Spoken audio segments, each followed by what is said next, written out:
அந்த கிணறுகளுக்குள்ளே எங்களுடைய உறவுகள் பலர் புதைக்கப்பட்டிருக்கிறார்கள். அது அந்த மக்களுக்கு தெரியும். ஆனால் பலர் வெளியில் சொல்ல தயக்கப்படுகிறார்கள், அச்சப்படுகிறார்கள். ஏனென்றால் இன்று செம்மணியிலே நடைபெறுகின்ற அகழ்வு பணி தெரிவு செய்யப்பட்ட சித்துப்பாத்தி மயானத்தினுடைய 4 மதில்களுக்குள், சுவர்களுக்குள் தான் நடைபெறுகிறது. ஆனால் அந்த சுவர்கள், மதில்கள் மிக அண்மை காலத்திலே கட்டப்பட்டவை. செம்மணியிலே இராணுவ முகாம் இருந்த பொழுதோ, தடுப்பு முகாம் இருந்த பொழுதோ அங்கே அந்த சுவர்கள் இருக்கவில்லை. ஆகவே சுவர்களை தாண்டி அந்த புதைகுழிகள் காணப்படுகின்றது என்பது எங்களுடைய உறுதியான நம்பிக்கை. ஒரு பிள்ளைய இராணுவம் இழுத்து கொண்டு போகும். இதை அந்த பிள்ளைன்ற வயசான அம்மா அப்பா காண்கிறார்கள் என்றால் அவர்கள்லாம் கண்கண்ட சாட்சி. இப்ப காலம் போக போக அவர்களும் இறந்தால், கண்கண்ட சாட்சிகள் இறந்தால், தடயங்கள் மறைந்தால், எதிர்காலத்திலே சர்வதேச விசாரணை நடாத்தப்பட்டால் கூட அது பயனற்று போய்விடும். என்றால் சாட்சியங்கள் உயிரோடு இருக்க மாட்டார்கள். யாழ் நகரின் அருகாமையில் party hall, AC, non-AC rooms, பாரம்பரிய உணவுகளுடன் Jai rest inn, number 82, 3rd Cross Street, Jaffna. எதிர்வருகின்ற 30ஆம் திகதி சர்வதேச காணாமலாக்கப்பட்டோர் தினத்தை முன்னிட்டு யாழ்ப்பாணத்திலே வலிந்து காணாமலாக்கப்பட்டோருடைய உறவுகள் ஒரு மாநாடு ஒன்றை நடத்த இருப்பதாக அறிவித்திருக்கிறார்கள். இந்த இடத்திலே நாங்கள் சில விடயங்களை மக்களுக்கும் காணாமலாக்கப்பட்டோருடைய உறவுகளுக்கும் அரசியல் கைதிகளினுடைய உறவுகளுக்கும் நீதிக்காக போராடி கொண்டிருக்கின்ற எமது ஈழ தேசத்துக்கும் சில விடயங்களை சொல்ல வேண்டிய தேவைப்பாடு இருக்கிறது. முதலாவது ஒரு விடயத்தை நாங்கள் சொல்ல விரும்புகின்றோம். இந்த காணாமலாக்கப்பட்ட உறவுகளால் நடாத்தப்பட இருக்கின்ற மாநாடு காலத்தினுடைய கட்டாயம். அந்த மாநாட்டிற்கு திரண்டு ஆதரவு வழங்க வேண்டியது தமிழ் சமூகத்தினுடைய கட்டாயமான கடமை. ஏனென்றால் இந்த காணாமலாக்கப்பட்டவர்கள் தங்களுக்காகவோ, தங்களுடைய வீடுகளுக்காகவோ, தங்களுடைய உறவுகளுக்காகவோ காணாமலாக்கப்படவில்லை. ஒரு இனத்துக்காகத்தான் அவர்கள் காணாமலாக்கப்பட்டிருக்கிறார்கள். இங்கே நடைபெற்றது தனிப்பட்ட முறையில் ஒருவரை இருவரை காணாமலாக்க வேண்டும் என்று காணாமலாக்கவில்லை. ஒரு இனத்தை கட்டமைக்கப்பட்ட ரீதியிலே இனப்படுகொலை செய்ய வேண்டும் என்ற நோக்கத்தில் தான் காணாமலாக்கி இருக்கிறார்கள். ஆகவே இதை வெறுமனே காணாமலாக்கப்பட்ட குடும்பங்களுடைய மாநாடாக, போராட்டமாக கருதாமல் ஈழத்தமிழர்களினுடைய ஒரு மாநாடாக கருதி அலைகடலென திரண்டு பங்கு பெற்ற வேண்டியது தமிழர்களது கடமை, அரசியல் கட்சிகளது கடமை, சிவில் அமைப்புகளினது கடமை. அந்த வகையில் அந்த உறவுகளால் நடாத்தப்பட இருக்கின்ற மாநாட்டுக்கு எங்களது பூரண ஆதரவை தமிழ் தேசிய மக்கள் முன்னணி சார்ந்த தமிழ் தேசிய பேரவையாக நாங்கள் தெரிவிப்பதில் ஆறுதல் அடைகின்றோம். அதொரு காலத்தினுடைய கடமை என்று நாங்கள் கருதுகின்றோம்.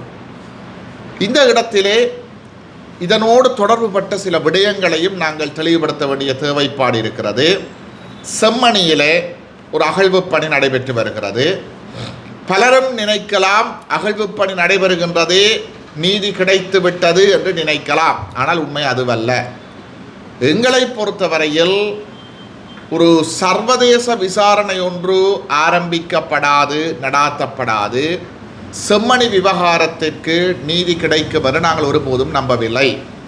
இந்த காணாமலாக்கப்பட்டோர் விவகாரத்திற்கும் செம்மணி விவகாரத்துக்கும் இடையில் ஒரு நெருக்கமான தொடர்பு இருக்கிறது.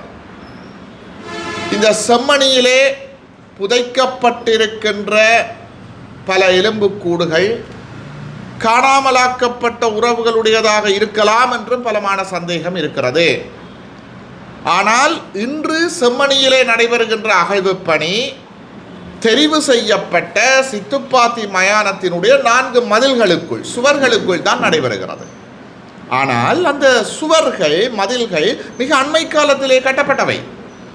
செம்மணியிலே இராணுவ முகாம் இருந்த பொழுதோ, தடுப்பு முகாம் இருந்த பொழுதோ அங்கே அந்த சுவர்கள் இருக்கவில்லை. ஆகவே சுவர்களை தாண்டி அந்த புதைகுழிகள் காணப்படுகின்றது என்பது எங்களுடைய உறுதியான நம்பிக்கை. கிருஷாந்தி குமாரசுவாமியினுடைய வழக்கிலே பிரதான குற்றவாளிகளில் ஒருவரான சோமரட்ன ராஜபக்ஷே சாட்சியம் அளிக்கின்ற பொழுது செம்மணி பிரதேசத்திலே வேறும் பல பிரதேசங்களில் புதைகுழிகள் இருப்பதாக தெரிவித்திருந்தார். ஆகவே அவருடைய சாட்சியமும் இந்த வழக்கோடு தொடர்பு படுத்தப்பட்டு அந்த அகழ்வு பணிகள் விஸ்தரிக்கப்பட வேண்டும்.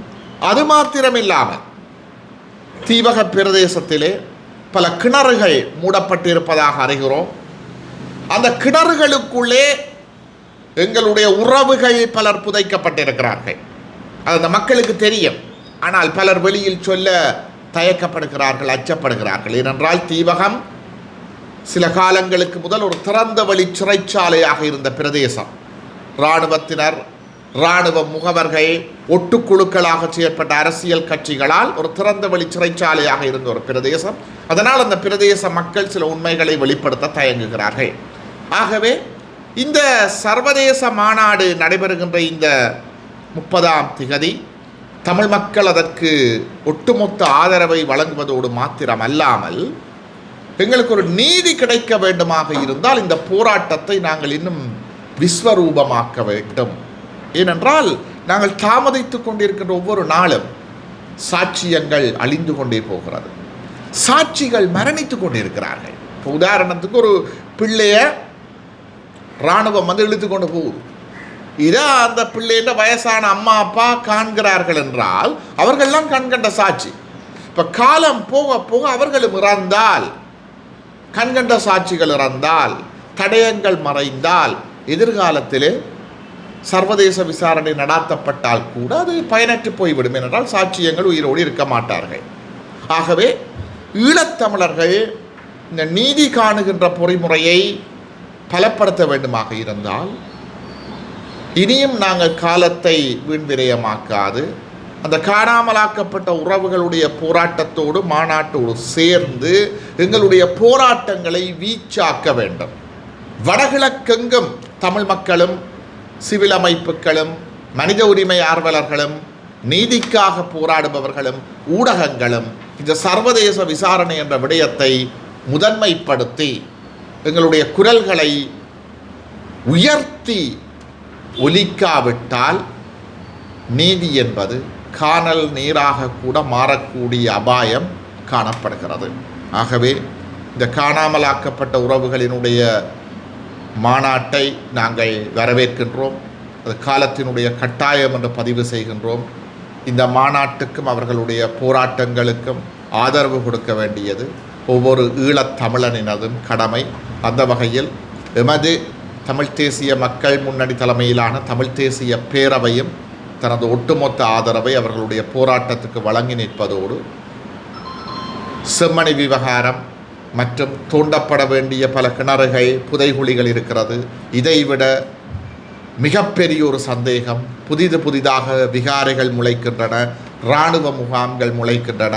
அவற்றுக்கு கீழும் புதைகுழிகள் இருக்கலாம் என்று நாங்கள் நம்புகின்றோம். ஆகவே இவை அனைத்தும் தோண்டப்பட வேண்டும், விசாரிக்கப்பட வேண்டும். எமது மக்களுக்கு ஒரு நீதி கிடைக்க வேண்டும். அதற்கு நாங்கள் பக்கபலமாக இருப்போம். நாங்கள் இந்த மாகாண சபை தேர்தல் தொடர்பாக இப்போதைக்கு பெரிய அளவில் அலட்டிக்கொள்ளவில்லை. ஏனென்றால் இந்த மாகாண சபை முறைமை என்பது தமிழர்களினுடைய இனப்பிரச்சினைக்கு தீர்வு என்று சொல்லி வலிந்து திணிக்கப்பட்ட ஒரு பொறிமுறை. அதை ஈழத்தமிழர்களோ ஈழத்தமிழர்களினுடைய உண்மையான அரசியல் தலைமைத்துவங்களோ அதை ஒரு தீர்வாகவோ அல்லது தீர்வினுடைய ஒரு ஆரம்ப புள்ளியாக கூடவோ ஏற்றுக்கொள்ளவில்லை. ஆனால் விரும்பியோ விரும்பாமலோ அந்த மாகாண சபைக்கான தேர்தல் நடைபெற்றால் தவறான சக்திகள் சபைக்குள் சென்று ஆட்சி அமைத்து அதை தீர்வாக ஏற்றுவிடக்கூடாது, அதை தடுக்க வேண்டும் என்பதற்காக நாங்களும் போட்டியிட வேண்டிய ஒரு தேவைப்பாடு இருக்கிறது.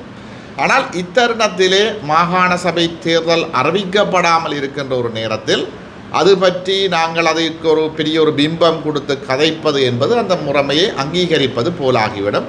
ஆகவே அதற்கான தேர்தல்கள் உரிய முறையில் அறிவிக்கப்படுகின்ற பொழுது நாங்கள் நிச்சயமாக எங்களுடைய கருத்துக்கள், எங்களுடைய முதலமைச்சர் வேட்பாளர்கள் பற்றிய விவரங்களை நாங்கள் வெளிப்படுத்துவோம். ஆனால் நாங்கள் மீண்டும் மீண்டும் ஒரு விடயத்தை சொல்லுகின்றோம். மாகாண சபை முறைமை என்பது இனப்பிரச்சினையினுடைய தீர்வோ அல்லது தீர்வினுடைய ஆரம்ப புள்ளியாகவோ கூட ஏற்றுக்கொள்ளப்பட முடியாத ஒரு விடயம். இப்பொழுது இந்த முதலமைச்சர் கனவிலே இருப்பவர்கள் யார் என்று சொன்னால் கதிரைகளுக்காக அடிபடுகின்ற நபர்கள். அந்த கதிரைகளுக்கான சண்டையில் நாங்களும் ஒரு பங்காளியாக வருவதற்கு விரும்பவில்லை. உரிய நேரத்திலே உரிய அறிவிப்புகளை விடுவோம். தற்போது உருவாகி இருக்கிற இந்த 6 தமிழ் பேசும் கட்சிகளின் கூட்டத்தை பற்றி நினைக்கிறோம். உண்மையில் அந்த கூட்டு என்ன அடிப்படையில் உருவாக்கப்பட்டது என்பது அந்த பங்காளிகளுக்குத்தான் வெளிச்சம். அவர்களினுடைய கொள்கை திட்டம் என்ன, எதற்காக சேர்ந்திருக்கிறார்கள் என்பதை அவர்கள்லாம் தெளிவுபடுத்த வேண்டும். எங்களை பொறுத்தவரையில் அதற்கான உத்தியோகபூர்வமான அழைப்பு எதுவும் எழுத்து வடிவத்திலே எங்களுக்கு வந்திருக்கவில்லை.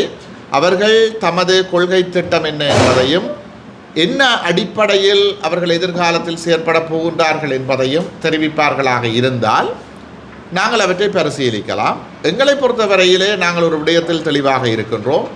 ஈழத்தமிழர்களினுடைய நலன் சார்ந்த எந்த ஒரு முயற்சிக்கும் நாங்கள் ஒரு பொழுதும் ஆதரவளிக்க பின்னிற்பதில்லை.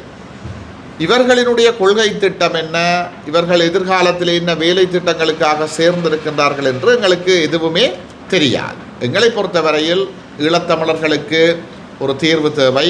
அந்த தீர்வு ஆனது தமிழ் தேசம் அங்கீகரிக்கப்பட்ட தமிழர்களினுடைய சுயநிர்ணய உரிமை உறுதிப்படுத்தப்பட்ட ஒரு தீர்வாகத்தான் அமையப்பெற முடியும். மற்றது ஈழத்திலே நடந்தது இனப்படுகொலை என்ற விடயத்திலே நாங்கள் மிக தெளிவாக இருக்கின்றோம். அந்த இனப்படுகொலைக்கு ஒரு சர்வதேச விசாரணை மாத்திரம்தான் தீர்வை தரும். முக்கியமான விடயம் ஒற்றையாட்சிக்குட்பட்ட 13ஆம் திருத்தத்தையோ ஏக்கிய ராஜ்ய யாப்பையோ ஒற்றையாட்சியோ நாங்கள் தீர்வாக ஏற்க முடியாது. ஆகவே இந்த விடயங்களிலே இந்த 6 கட்சிகளினுடைய கூட்டு எத்தகைய நிலைப்பாட்டை கொண்டிருக்கின்றது என்பது இதுவரை உத்தியோகபூர்வமாக வெளிப்படுத்தப்படவில்லை.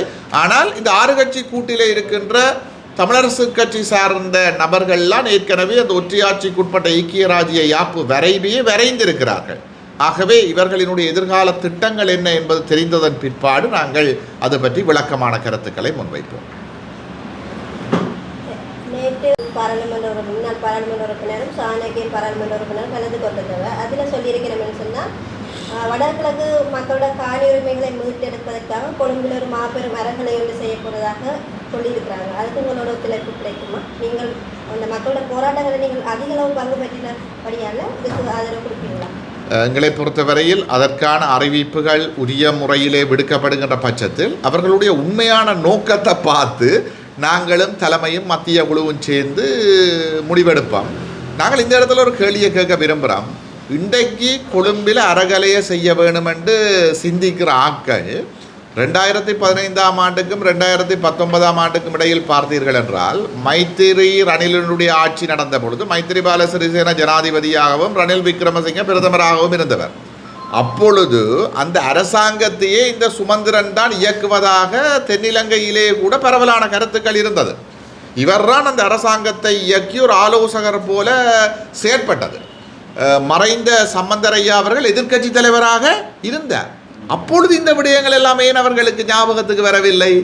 அவர்கள் அப்பொழுது தீர்மானிக்கின்ற இடத்திலே இருந்தார்கள், தட்டி கேட்கின்ற இடத்திலே இருந்தார்கள். ஆளுங்கட்சியோடு நெருங்கிய உறவுகளை முன்பக்கமாகவும் பின்பக்கமாகவும் வைத்திருந்தார்கள். அப்பொழுதெல்லாம் வராத சிந்தனை இப்பொழுது ஏன் வருகின்றது? அதை நாங்கள் ஆழமாக பார்க்கணும். சேதில் அந்த சிந்தனைகள் உண்மையாக மக்கள் நலன் சார்ந்து வருகிறதா அல்லது எதிர்வருகின்ற காலத்தில் மாகாண சபை தேர்தல் வரப்போவதாக சொல்லப்படுகிறது, அதுக்காக வருகிறதா? இவற்றையெல்லாம் பார்த்து நாங்கள் முடிவெடுப்போம்.